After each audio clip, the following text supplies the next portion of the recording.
You ever stop and think about the invisible architecture that, kind of runs our lives now? In just the last few decades, something huge has shifted in how we work, how we connect, even how we protest. Well, today, we're going to decode that shift, all through the work of one really brilliant sociologist. Okay, so let's jump right in with a puzzle. Think back to the early 2000s. All of a sudden, these massive social movements just explode across the globe. You had the Arab Spring, Occupy Wall Street, those huge protests in Brazil in 2013.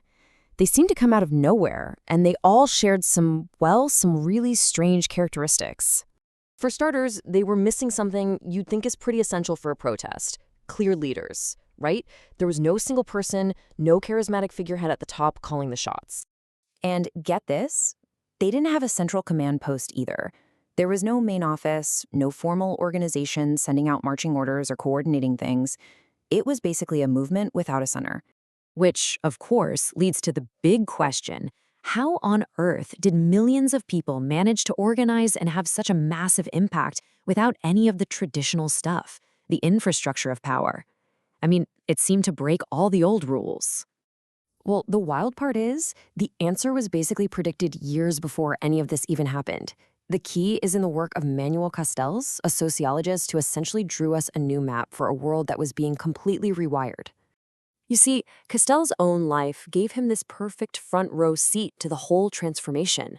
He went from Spain to France and then spent more than 20 years in California, right in the heart of the digital revolution. So this unique perspective let him see the future taking shape way before most of us even had a clue. All right, so let's get to the core of it all, his big idea, the network society. And listen, this is so much more than just talking about new gadgets and phones. Castells was talking about a deep, fundamental shift in how human life itself is organized. To really wrap your head around this, think of it like we moved from a pyramid to a web. The old industrial society was built like a pyramid, You had these centralized, top-down hierarchies and mass media that would broadcast one single message out to everybody. Castell said, no, we're moving into an informational society, and its structure is like a web. It's decentralized, it's dynamic, and it's organized around these constantly shifting networks. And here's the absolute key takeaway. The network society isn't just about the internet. It's a profound change in the fundamental shape, the morphology of our societies. These digital networks, powered by tech, have become the new backbone for pretty much everything we do. And this wasn't just some abstract theory. No, this change sent massive ripple effects through our economy, our jobs, and even our culture.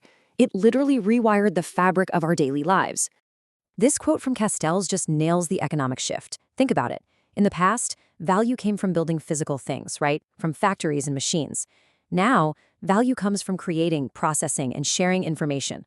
Our own minds, our knowledge, that's the new engine of production. The economy itself just got supercharged. It's global, operating 24/7 all across the planet. It's informational, where a company's success totally depends on its data. And it's completely networked. I mean, just look at the financial markets, moving trillions of dollars around the world in milliseconds, all through these digital connections. This totally rewired our careers too. That stable, lifelong job from the industrial era, it started to fade away. The new buzzword became flexibilization. And this gave rise to the flexible worker. Someone who moves from project to project in a much more dynamic, but often more precarious working world. And finally, our culture. How we tell stories, what we watch, what we listen to, all of it got pulled into this new networked reality. Castells had this incredible idea he called the cultural supertext. So think of it like this. All the old boundaries between different kinds of media just dissolved.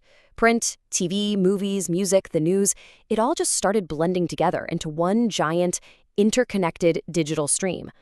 And because of that, our reality itself is now shaped and experienced through this virtual lens. Okay, so how does all of this connect? Well, this brings us right back to our original puzzle, those protests with no leaders and no headquarters. With Castell's framework, we can finally understand what was actually going on. What Castells saw was that these movements were a direct product of the network society. It starts with a spark online, a message of hope or anger that just resonates with people. Then, people form their own independent networks, talking directly to each other without needing permission from a political party or a TV station. And finally, all that energy spills over from the digital world into the real world, into the streets. And here it is, the big reveal.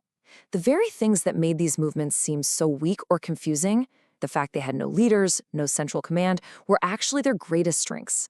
They succeeded because they were decentralized. They basically copied the structure of the network itself.